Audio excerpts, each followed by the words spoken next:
Bien, y se incorpora a nuestra mesa el ingeniero Guillermo Andrau. Guillermito, tanto tiempo. ¿Qué tal, muchachos? Me mandaste una foto el otro día con una hermosa dama al lado y vos con bigotito. No se acuerdan. Muy jovencito, ¿eh? Eran aquellos viejos tiempos, bueno, donde todo esto se gestaba, todo esta, en el medio de la violencia y de la sin razón, viste, aparecen brotes verdes. Y bueno, y uno se aprovecha. Pero y si no, no se saca foto con la mascota después. bueno. No, y lo puse no por lo que éramos, sino porque hace 39 años que la conozco, que estamos juntos, y para mi generación me transforma en un héroe, ¿te das cuenta? Un héroe de la Soy resistencia. un héroe de la resistencia, de no sé, pero un héroe al fin, ¿viste? Bueno, en fin. Así que... ¿Qué es esto de rentístico que estabas diciendo? No, yo te A ver. te mandé de un título que decía de por qué la grieta está evolucionando en una nueva guerra civil. Una nueva guerra civil. Ajá. Porque la Argentina vive en guerra civil intermitente, de 1810 hasta 1860, pero después la guerra civil siguió, porque cada tanto aparecen... Bueno, el 76 fue el último gran exponente de una guerra civil, ¿no? Con los desaparecidos y demás, pero el sistema continúa. Por eso hoy estamos viviendo otros acontecimientos muy parecidos, y vos ves la violencia en la calle, vos vas a una sociedad que se está fragmentando, dividiendo y peligrosamente llegando a situaciones gravísimas. Así que, bueno, yo quería mostrar qué relación tiene eso con los tributos que acaba de hablar Gustavo Lázari, porque esto es lo que ellos no ven, ¿no? Gustavo Lázari me dice un día en el café que compartimos, me dice, Guillermo, vos todo lo que decime, ¿vos te creés que no se trata por ignorancia o por corrupción? Entonces yo le dije, mirá, esto es en principio ignorancia, porque la Escuela Rioplatense de Economía, inaugurada por Belgrano, y a la que abrevaron tantos hombres muy importantes como Fragueiro, bueno, y que generó intentos de reformas como la de Roque Sáenz Peña, la de bueno, eso está absolutamente olvidado en nuestra Casa de Altos Estudios. Y vos fijate que ahora Suiza acaba de implementar una tasa negativa para los depósitos, y lo toma de Silvio Gesell, del argentino Silvio Gesell, que John Maynard Keynes es el único argentino que cita en su teoría general, y dice, el espíritu del futuro va a depender más de Silvio Gesell que de Carlos Marx. Y esta gente no sabe nada, estudia economía, pero no saben nada. Ahora viene el G20 y va a tratar este tema, y la Argentina, que fue el motor de esta economía moderna, este orden económico natural, nuestros economistas están absolutamente ciegos y no entienden nada. Entonces, una vez que vos sabés y que sos ignorante y que te das cuenta que hay algo que está fallando, si no lo querés explorar, y entonces ahí aparece sí la corrupción. Entonces Gustavo Lázari renunció como director de la Fundación Atlas y pidió que se publique, y los de la Fundación Atlas dicen no vamos a publicar nada. ¿Entendés? O sea que es un sistema complejo, pero vos sabés que en el 2012 nosotros con Fred Harrison, en un congreso de tierra, techo y vivienda, tierra, techo y trabajo, que se hizo en la Facultad de Derecho, organizado por los ingleses, hablamos de la inminente Tercera Guerra Mundial, ¿no? Y Fred Harrison habló de cómo evitarla, o sea, la reforma tributaria que había que hacer para evitar esa tercera guerra civil, y yo hablé de los aspectos jurídicos, económicos, sociales y psicológicos que te empujan a la guerra civil. Esto fue en 2012, y Fred Harrison decía, no hay tiempo, señores, lo vengo a decir en una conferencia porque los tiempos urgen. Y por supuesto se nos rieron, como se le reían a Winston Churchill cuando avisaba que iba a haber guerra, y la gente se le reía, porque estamos en la mejor época de la historia, estamos en la Belle Époque, que venimos saliendo de eso. Y lo mismo que le pasó al zar Nicolás, cuando León Tolstoy le dice, Sar, usted tiene que hacer la reforma esta porque si no corre riesgo usted, o sea, no toda la monarquía, hasta usted corre riesgo, esto es peligrosísimo. Y bueno, uno es conservador y entonces la primera carta se la responde, la segunda carta cuando le advierte de lo peligroso de la situación ya no se la contestan a León Tolstoy. Y después pasó lo que pasó, adiós la monarquía, le cortaron la cabeza a todos, y en la historia de la humanidad esto se viene repitiendo. Si vos agarrás la historia de la violencia política desde la democracia hasta acá, en estos 30 y pico de años, vos decís, y te la muestro así, una atrás del otro, pues te espantás, porque uno se va olvidando de los acontecimientos que pasaron, de esas explosiones que producen en el seno de la sociedad y que no saben cómo expresarse y se expresan a través de la violencia. Entonces, si no hacemos las cosas que tenemos que hacer, es interesante porque yo vengo acá entonces a decirle a Macri, como le dijo León Tolstoy al zar Nicolás: Macri, sáquese a todos estos economistas que tiene y asesórese correctamente, porque acá está en juego la paz social, pero también está en juego su vida y la de los suyos. O sea, es un tema grave. Para que tengas a la madre de Plaza de Mayo ayer llamando al alzamiento y a la carga, esto es gravísimo. O sea, que todo aquello que en el 2012 nosotros anticipábamos, lo anticipábamos a nivel mundial, y también yo hacía hincapié a nivel local, ¿no? Porque cuando Fred Harrison, mi charla empieza con miren las sociedades que se están construyendo, ¿no? Entonces, grandes edificios carísimos y rodeados de villas miserias, ¿no? Esta es la sociedad que genera el derecho romano. Esto era Roma, grandes edificios rodeados de villas, por eso no, pero eran de madera. Entonces Nerón tuvo una solución, la prendió fuego y listo, para terminar con el conflicto, y los ahuyentó como se ahuyentan a las ratas, ¿te das cuenta? Pero hoy la situación es bastante más difícil.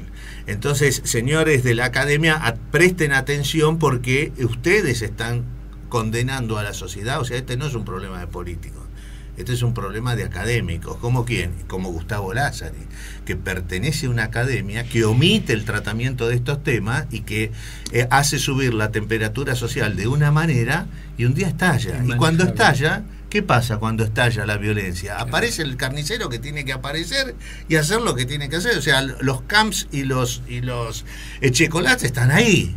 Y si la gente pide, por favor, terminemos con esto, hacen lo que tienen que hacer. O sea, y la historia se repite una y otra vez. ¿Te das cuenta? Pues esto pasó también en la rebelión de los esclavos. Yo cuando veo a los docentes marchando o a los trabajadores marchando, ¿qué es? Y es la rebelión de los esclavos, de Espartaco. Vienen con palos y encapuchados. O sea, estamos tienen que entender que estamos en la previa de la guerra civil. O sea, la guerra empieza por las palabras, empieza por el discurso, y termina con los hechos. Siempre. Porque cuando arranca el garrotazo, y la policía no quiere disparar, pero se le vienen encima y sale uno y pum, pega un tiro y se disparó el primer tiro y se armó la carnicería infernal. Pero usted tengo una pregunta, sí. Guillermo, ahora que estás y salta de lo que vos estas comparaciones que estás haciendo, el orden jurídico, entonces, ¿es suficiente? ¿Se puede echar mano del orden jurídico para...? No, el orden jurídico es precisamente lo que está generando este desorden económico y este desorden social. O sea, por eso yo hago hincapié, acá hubo o sea, que estamos en la lucha constante. Esto lo decía San Agustín en el 400, ¿no? A la caída de Roma, dice: la historia de la humanidad es la lucha constante entre el derecho antiguo o romano y el derecho judeo-cristiano o moderno, que se tiene que imponer. Se tiene que imponer. Uno es un derecho igualitario, el derecho judeo-cristiano, y el otro es un derecho exclusivo. Por eso el derecho exclusivo genera clases sociales, como había en Roma, como hay en la Argentina. En Roma estaban los patricios, los plebeyos, que eran ciudadanos, y después venían los libertas y los esclavos, como hay en la Argentina hoy. Por eso es que Macri dice, bueno, si este es el orden jurídico que tenemos y el dominante en el mundo, o sea, estamos yendo para la India. Entonces lo trae al Ravi Shankar, ¿para qué? Para que le diga a los esclavos que tienen que asumir su condición de resignación con alegría. ¿Te das cuenta? Y entonces, porque él dice, este es el orden, o sea, el 0,1% de la población va a ser dueño del 99% de los recursos, y yo quiero estar ahí, me pertenece a mí. Entonces yo le vengo a explicar a Macri que contra eso hubo rebeliones, pero rebeliones intelectuales. La más importante de todas fue aplacada, por supuesto, por la Inquisición. Uno no se explica sino la Inquisición. La Inquisición es tratar de parar la reforma hacia un derecho igualitario y mantener el derecho exclusivo o jerárquico, que es el que tenemos. Entonces la Constitución es la primera manifestación escrita y su sistema económico y rentístico fue, Argentina es el primer país en el mundo en institucionar este sistema, que después lo copian Canadá y Nueva Zelanda, lo copian de la Constitución argentina. El primer presidente de Canadá dice, yo quiero tener un sistema como el que tiene Argentina, en momentos que nosotros con Mitre, Sarmiento y compañía lo abandonábamos y a través del Código Civil dejábamos el derecho igualitario de la Constitución, artículo 14, y nos volvíamos al derecho bárbaro de los romanos. Así lo llamaba Voltaire. ¿Por qué derecho bárbaro de los romanos? Pues te lleva a esto que está pasando en Argentina hoy, que pasó en el 76, que pasa todos los días, porque tener a nuestros congéneres en un estado de inanición en el país más rico del mundo es verdaderamente un genocidio. El derecho civil fue hecho para que los ricos les roben a los pobres. Exactamente, el derecho penal, exactamente. Habilita el derecho civil mediante el derecho romano que los ricos le puedan robar a los pobres. Y el derecho penal es para que los pobres... Y el derecho penal evita que los pobres le puedan robar a los ricos. Este es un nuestro aforismo derecho, francés que representa claramente lo que está pasando. Por eso lo que debemos... Acá debe haber un debate profundo sobre la Constitución civil y la Constitución argentina. Es decir, acá la lucha de Pavón entre el ejército argentino y el ejército nacional de Mitre y Sarmiento, que termina imponiéndose Mitre y Sarmiento, porque no sé qué pasó ahí con Urquiza, que le entregó la batalla, significa abolir el derecho de la Constitución y reinstalar a través de, el derecho de la Constitución argentina y crear el derecho de la Constitución nacional. O sea, los nacionalistas le ganaron a los argentinos. Y bueno, entonces en esa batalla estamos. Y eso es lo que debe tratarse en las universidades, porque si no, la consecuencia es la sangre y la violencia, porque cuando vos arrastrás a la gente a una situación de extrema pobreza, de decir, puta, yo soy argentino y no tengo en mi tierra, o sea, se repite lo mismo que la máxima romana, decía Tiberio Graco, ¿cómo puede ser que las ratas y las alimañas, te estoy hablando en el siglo 200 a.C., antes de la rebelión de los esclavos, ¿cómo puede ser que las ratas y las alimañas tienen un lugar en Italia donde tener sus hijos, derecho que carecemos los italianos, derecho que carecemos los argentinos? Por eso vive el 30% en las villas miserias y bajo la línea de pobreza. Entonces este es un hecho criminal, pero... Te pregunto una cosa, perdóname, sí. Me estás ayudando a pensar. Dale. Pero vos hablaste al principio de la reforma tributaria. Con este esquema que vos estás exponiendo hacia dónde vamos, en realidad este gobierno y cualquier otro entraría en un callejón sin salida por una reforma tributaria. No, bueno, fíjate vos que tanto Cristina como Lustó, cuando hacen la reforma tributaria de la 125, crearon una cuasi guerra civil que se evitó gracias al no positivo del amigo Cobos. Pero estaban ahí, estaban unos contra otros ya listos para, no sabemos qué podía pasar, y Cobos tenía la sensación de muerte que estaba presente. Bueno, se solucionó ese tema. Ahora llega Macri, y es falso de que Macri hace reformas como es de a poco. El primer día que llegó instaló su reforma tributaria, que fue levantar las retenciones al campo, a las mineras, pagarle a los holdados un crimen de lesa humanidad. Yo creo que va a poder ser detectado dentro de poco, pagar la usura, y la usura escandalosa cuando ya había un consenso internacional de no pago, es tremendo.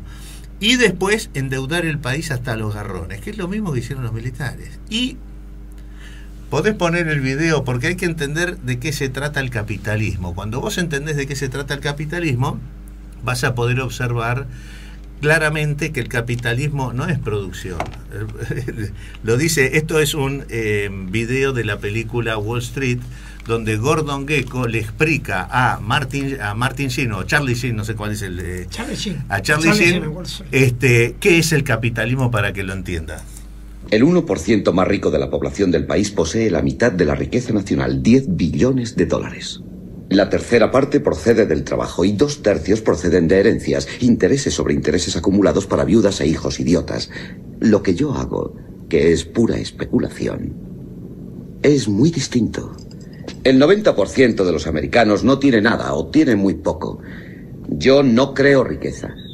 Yo poseo. Nosotros hacemos las normas, las noticias, la guerra, la paz, el hambre, el precio de una hoja de papel. Nosotros sacamos el conejo del sombrero mientras los demás están sentados preguntándose cómo lo hacemos. No serás tan ingenuo que creas que vivimos en una democracia, ¿verdad, Woody? Esto es un mercado libre y tú eres parte de él. Sí, tú tienes ese instinto. Sigue trabajando. Aún tengo mucho que enseñarte. Bueno, acá hay dos cosas trascendentes. ¿Qué es el capitalismo? Él dice, yo no creo nada, yo poseo. Por eso la idea de Macri ahora, como la de los militares y Martínez de Oz, señores, hay que destruir la industria nacional, nosotros no creamos nada, hagamos mierda la industria, dejemos que para lo que estamos preparados, con este verso de lo que estamos preparados, y comerciemos con el mundo desde ahí, desde el mercado libre. Entonces Gordon Gekko dice, yo no creo nada, yo poseo, o sea, yo soy dueño ¿de qué? De la tierra, de los recursos, y yo los alquilo, y esa es la nueva esclavitud, a través de apropiarse de ese valor creciente de la tierra, hacerse rico y someter con 85 impuestos al que trabaja y produce. Y este es el juego perverso del capitalismo. Por eso es que cuando Gustavo Lázari habla de los impuestos, cómo le están molestando los impuestos ahora, porque a él no le importaban los impuestos hace 10 años atrás. Con el fenómeno tecnológico, ya te decía, el turco decía, bueno, crear un impuesto nuevo, bueno, no importa, total no se lo vamos a pagar, pero la tecnología que se desarrolló, que coincide con el gobierno de Cristina Kirchner, hace que hoy nadie pueda eludir impuestos, o sea que sea muy difícil. Entonces la gente primero se corrompe para sostener las estructuras, después se espera el cambio, y cuando ya ve que el cambio no viene, porque de la mano de Macri no viene el cambio, sino que viene el cambio en contrario sensu, directamente dice, bueno, muchachos, yo aguanté hasta acá, cerramos las persianas, vámonos y pongámonos a rezar. Pero eso es gravísimo, porque eso acelera la pobreza, eso acelera la desocupación, la desigualdad y la violencia. Por eso hay tanta violencia en la calle, porque a lo esperaron 1 año y medio y podían sentir que esto iba por mal camino, pero ahora tienen la realidad de que esto va por mal camino. Y entonces el otro fenómeno que podemos encontrar en ese discurso, que ya ves que es menos de 1 minuto, donde le explica qué es el capitalismo Gordon Gekko a Martin Sheen, le dice, no creerás en la democracia, ¿no? Nosotros ponemos a los demócratas, nosotros somos a los que van a legislar. Lo importante de acá es quién va a hacer las leyes. Este era el debate en el siglo XII entre franciscanos y benedictinos. Lo importante es quién hace las leyes. Entonces, ¿quién gobierna hoy? ¿Vos te parece que te dieron a elegir entre Macri o este otro, el manco? Sí, Oli. Pero no, te lo prepararon todo. Vos estás atrapado, estás en una jaula que te dicen Guatemala o Guatepeor, y no tenés otra salida. Entonces así la gente votó a De la Rúa para no votarlo al corrupto de Duhalde, y resulta que entonces lo voltean, la gente lo votó a Alfonsín para no votar a esa interna peronista que terminó en una guerra civil, que terminó matándose todo contra todo y permitiendo que los militares vengan y armen una carnicería. Entonces, por eso la situación es tan grave, ¿no? O sea que el fin último podemos pensar, o tengo derecho a pensar, que es la devastación. Sí, esto está representado por el juego El Estanciero, o que después se llamó Monopoly. Cuando nosotros graciosamente jugamos al Monopoly, estamos jugando con el derecho romano. ¿Te das cuenta? Entonces vos haces fuerza, te comprás, que yo, pero finalmente viene uno y se lleva todo. Esto es lo que genera este fenómeno del capitalismo del libre mercado. Nosotros somos dueños. Pero ¿qué pasa? Cuando jugamos el Monopoly y yo pierdo y me voy, me tomo un café, me voy a mi casa y no pasa nada. Pero ese juego está representado en la vida real. Y con ese tipo necesita comer dentro de 3 horas porque tiene hambre. Y si tiene hambre y no come algo, se empieza a un proceso fisiológico que deviene en violencia. Entonces acá está la gravedad de los hechos, ¿no? Quiero entender que esto también se promueve a nivel mundial, porque vos estás hablando de los benedictianos y lo de los franciscanos. Sí. ¿Y qué se da allá en el Vaticano?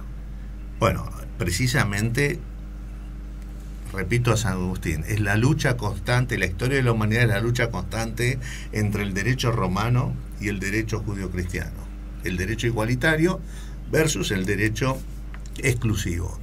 La batalla que se dio en el siglo XII, donde se imponen los benedictinos y desplazan y después terminan persiguiendo a los jesuitas. Por eso esta escuela económica del Río de la Plata se viene hacia las nuevas tierras, porque dicen, en Europa nos están matando a través de la Inquisición. Nos aniquilan, entonces vienen para acá. Entonces jesuitas arman las misiones, pero después vienen y los aniquilan acá. Y toda esta escuela recala en Sucre y Potosí, y de ahí toma Mariano Moreno, se ilumina, y después viene Belgrano, que también pertenecía a la escuela de Salamanca, pero normalmente estos tipos los mataban a todos en Europa.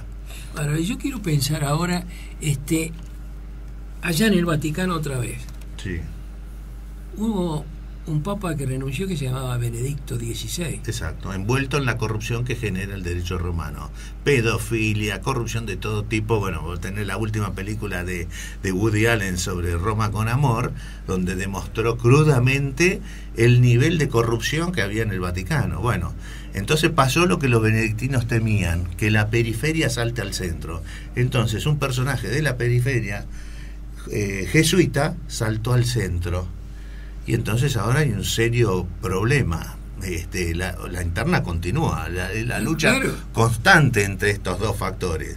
Por supuesto que no sé si el Papa Francisco sabe de la reforma tributaria que hay que hacer a nivel global, pero vos ya ves que Suiza lo implementó. Ya ves que viene el G20 a la Argentina implementando una reforma monetaria y tributaria muy importante. O sea que por debajo de la mesa están pasando cosas que nuestros economistas y nuestros políticos no ven, pero están pasando.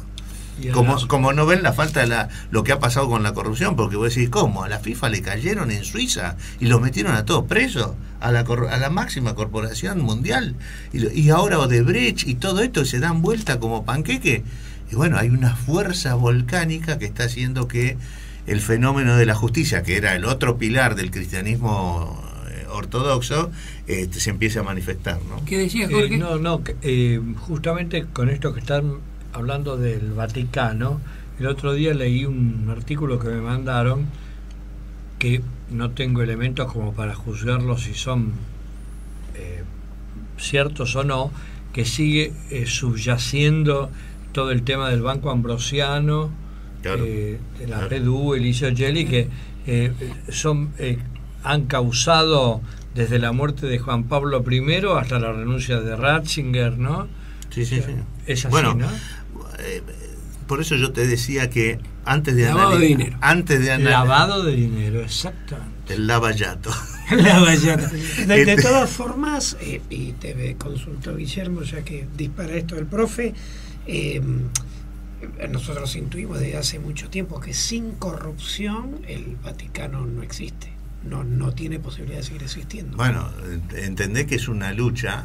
Vos siempre andate a la síntesis, porque el análisis te hace perder. ¿Te das cuenta? Cuando vos analizás las cosas como estás analizando la superficie, vos tenés que tratar de ir a la síntesis. Por eso es tan interesante lo que yo trato de hacer en cuanto, señores, esto es la historia de la humanidad.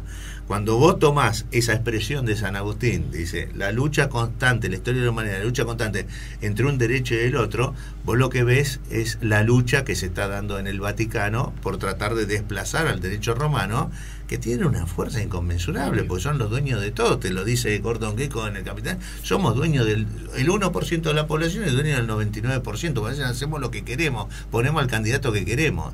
Tan es así que es lógico que los grupos de interés pongan sus políticos. Ahora hasta los narcotraficantes, como grupo de interés, quieren tener sus propios legisladores y sus propios gobernadores o cosas, como lo tiene el capitalismo.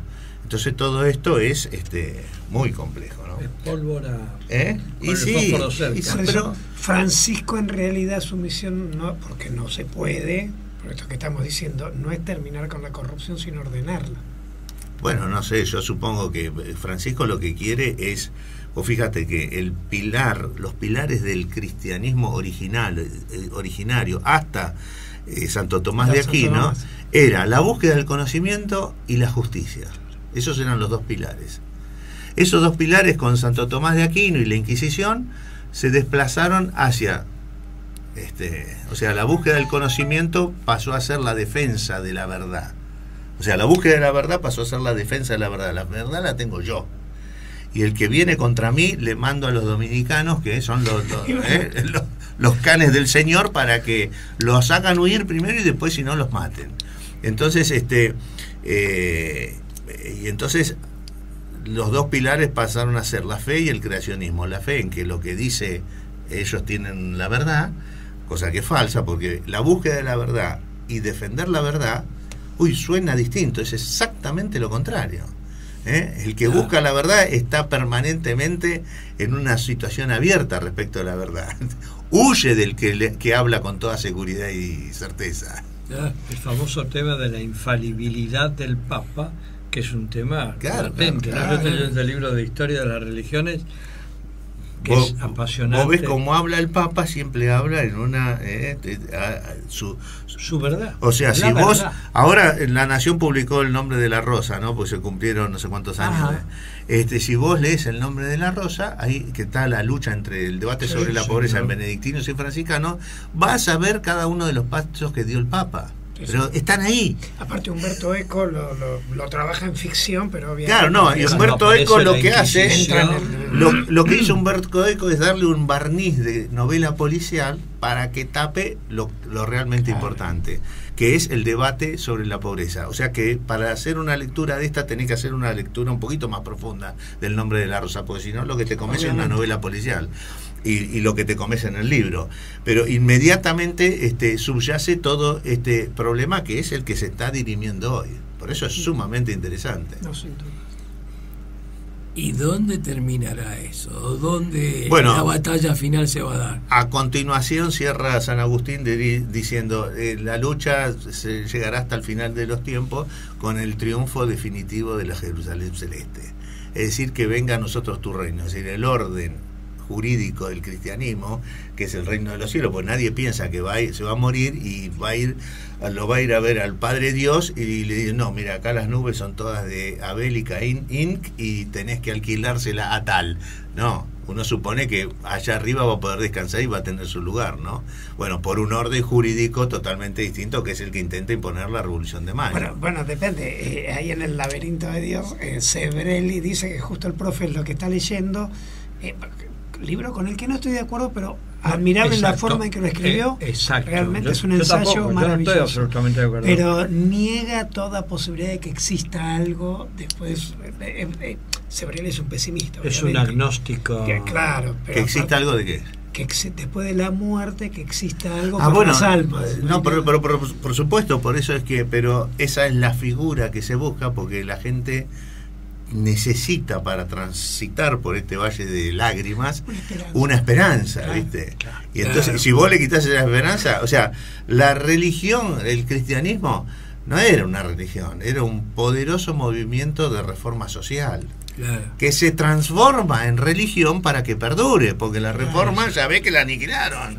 Y hoy todo, hasta los franciscanos o los jesuitas estudian bajo la visión de Santo Tomás de Aquino, que es el que le borró y los dejó ciegos. ¿Te das cuenta? O sea, entonces, como empresa vende un producto maravilloso, la iglesia.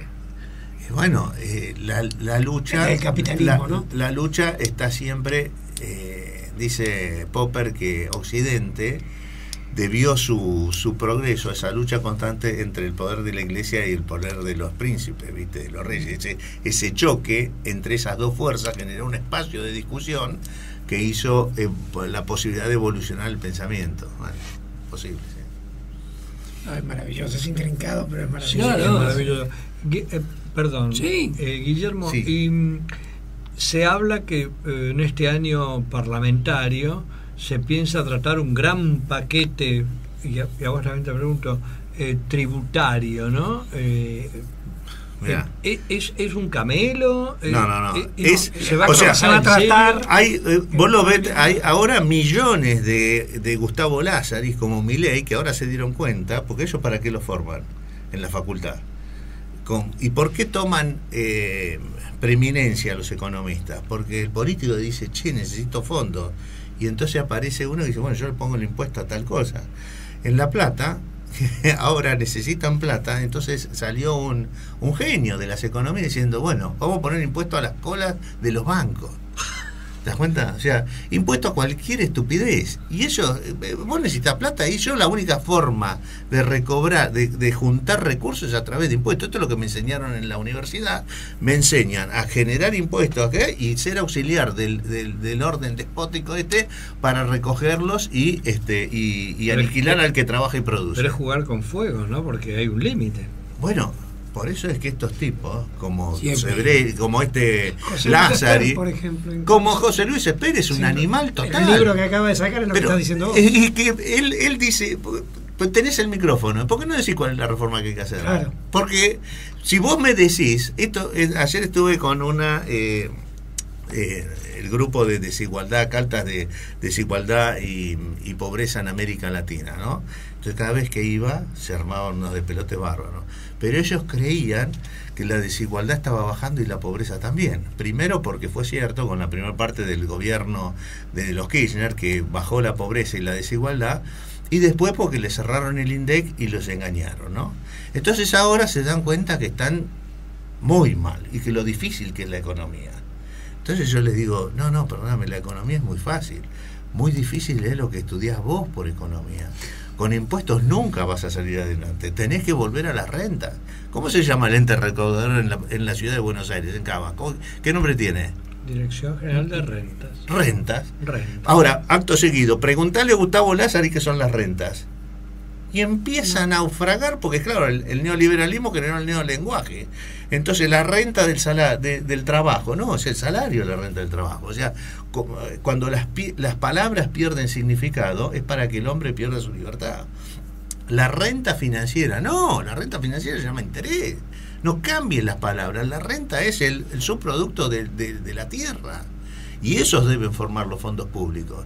Por eso yo te decía en la previa que armamos que vos me decís, bueno, ahora están analizando una reforma tributaria. Sí, que desconozco. Claro, que desconocés. Bueno, fíjate quiénes son los personajes y ya te vas a dar cuenta. Pero es lo mismo que la reforma que se hizo con el Código Civil. ¿Qué hicieron con el Código Civil? O sea, el Código Civil es el arma del despotismo. ¿Está claro? Lo dijo Alberti. Dije, este Código Civil tiene una fuerza destructora más poderosa que todos los ejércitos del Brasil. ¿Cómo? Y nadie se pregunta nada. Porque no necesitaron ejército para venir y copar todas las empresas los brasileños. O sea, tenés una invasión sin armas acá. Es genial. Pero lo dijo Alberti en 1870, cuando estaba sancionando. Puede ser que en aquel momento no se entienda, pero él se entiende fácil, claramente. ¿Y qué debate de esto hay en la Facultad de Derecho? Cero. Ninguno. Porque acá debería haber una guerra civil entre constitucionalistas y civilistas. Sin embargo, cada uno parecen idiotas. Un idiota, que sí. Héctor Sanz dice, no, lo que pasa es que acá lo que se enseña es la dogmática. O sea, entras el primer día y te dicen, bueno, artículo 1, de memoria, artículo, y cuando terminás la cátedra, el último artículo, tanto, y repetir eso de memoria, pero no se le enseña a la gente a pensar. ¿Te das cuenta? Ni a ver para dónde nos está llevando este orden. Y lo más importante es que la madre de todas las ciencias es la historia. Por eso yo recurro permanentemente a la historia. Porque vos vas a la historia y lo ves a esto en los egipcios, lo ves a la caída de Grecia, lo ves a todo el sustrato que se genera a la caída de Roma. Después aparece un espacio donde hay una desintegración de los feudos, se acaba la esclavitud, se acaban las guerras civiles, toda la Edad Media, y después aparecen los benedictinos de la mano de los dominicos para imponer todo este nuevo, volver al antiguo régimen, digamos, ¿no? Y en esa lucha estamos envueltos, por eso hay que ir siempre a la síntesis para saber dónde estamos parados. Lo que pasa es que vos los asustás, porque decís, tengo que leer todo eso para entender. No, es muy simple, porque ¿sabes qué pasa? Hoy no tenés que leer nada, como que veas 4 películas y las sepas interpretar, porque por ejemplo la gente ve El último samurái, cuando el emperador Meiji contrata al ejército americano para matar a todo su ejército, a los samuráis. Entonces vos le ves esa película y decís, qué bárbaro, qué hijo de puta este tipo, ¿qué está pasando? Y sí, porque los samuráis eran los terratenientes, los dueños de la tierra. Entonces mató, los tuvo que matar, se dio cuenta que a través de la palabra y la educación esto no podía funcionar, los mató a todos, y en los 3 años siguientes la reforma generó que triplicó la cosecha de arroz el Japón, y entonces eso generó alivio. ¿Te das cuenta? Pero claro, vos ves El último samurái, lo ves a Tom Cruise ahí, una novela romántica, pero y no te explico, o sea, cuando sabes esto, interpretás porque hizo lo que hizo el emperador Meiji, que después lo vuelve a hacer después de la Guerra Mundial, copiando el modelo rioplatense, de la mano de los americanos. Interesante. No. Se hace. Bueno, y el tema ahora es cómo reaccionará la gente ante todo este... Qué preocupante, ¿no? No, porque lo preocupante es que no hay más tanta distancia a lo que él explica ahora. La gente se va cada día más, cada uno de nosotros va hurgueteando en todo este tema y va haciendo las mismas comparaciones. Entonces, el problema mayor es cuál será la reacción. Ese es el tema.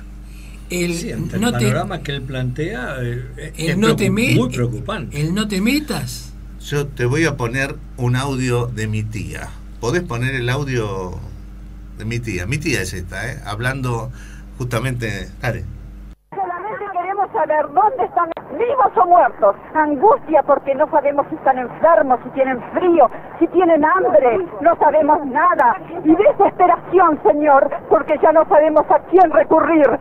Consulados, embajadas, ministerios, iglesias, todas partes se los han cerrado, todas partes se los han cerrado las puertas.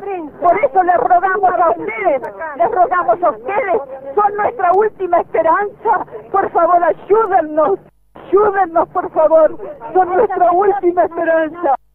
Bueno, esta es mi tía Marta Moreira, casada con Domingo Alconada, buscando a su hijo, o sea, un radical, de familia radical, ¿no? Esto está sucediendo en la plaza. Esto sucede en la plaza. Hoy, ayer, hace 40 años. O sea, fue cuando el primer año, la primera ronda que se da, y entonces aparece Fran Press, y mi tía lo agarra al de Fran Press con un cartelito así, y le dice todo esto, ¿viste? Porque fueron a los curas, le iban a ver a Monseñor Plaza, lo sacaba del culo. Monseñor Plaza era el que digitaba la carnicería, ¿te das cuenta? En La Plata. Iban o sea, presentaban recursos de amparo, de habeas corpus, y cero respuesta. Entonces, ¿qué es lo que nos espera? Y la gente que no aprende de la historia está condenada a repetirla. Lo que tenemos en puerta es varias tías mías pidiendo por sus hijos, porque a 40 años de aquello no se aprendió nada y no se cambió nada. La reforma del Código Civil cambió todo para que no cambie nada. O sea, le dio todos unos cambios en la superficie, que son muy buenos, pueden estar buenos, no estoy diciendo que eso sea malo lo que se hizo, pero no se cambió en los principios de orden del Código Civil. Subyace el derecho romano, que contraría el derecho de la Constitución. ¿Y qué reforma constitucional tributaria se va a hacer ahora? ¿No viste que bajaron ganancias y crearon 4 impuestos más? O sea, una locura total. Estos tipos están enfermos. ¿Por qué? Porque lo decía claramente Alberti, dice, los mercantilistas ven solo valor en las mercaderías. Y ¿entendés? Entonces no ven el valor que emerge de la tierra. y no solo el valor que emerge de la tierra como base de los recursos del Estado, sino como convertibilidad de la moneda. Vos mañana la moneda argentina, en vez de tenerla anclada en el trabajo, con impuestos al trabajo, la anclas en la tierra y se te hace al día siguiente la moneda más poderosa del mundo. Por eso lo que pasó en Argentina, el cambio del milagro argentino, se puede repetir mañana, pero hay que acertar en lo que se hace, no seguir a tontas y a locas insistiendo con nuestra intelectualidad, que te repito, el problema es que estos personajes viven en una matrix que les enseñan derecho romano en derecho y escuela neoclásica en economía, y como decía San Juan, mirá, te salto de generación en generación, porque el problema es siempre lo mismo. Aquellos hombres, por los publicanos y los gentiles, no podrán ver más que lo que han aprendido. O sea que acá vos lo que tenés es un problema gravísimo, porque yo hablo con Randazzo, y con Randazzo, un tipo interesante, ¿viste? En lo cual se puede hablar. Mientras hablamos de los temas que nos unen y el poder político, está todo bien. Cuando le hablo de la reforma tributaria, se da media vuelta y se va.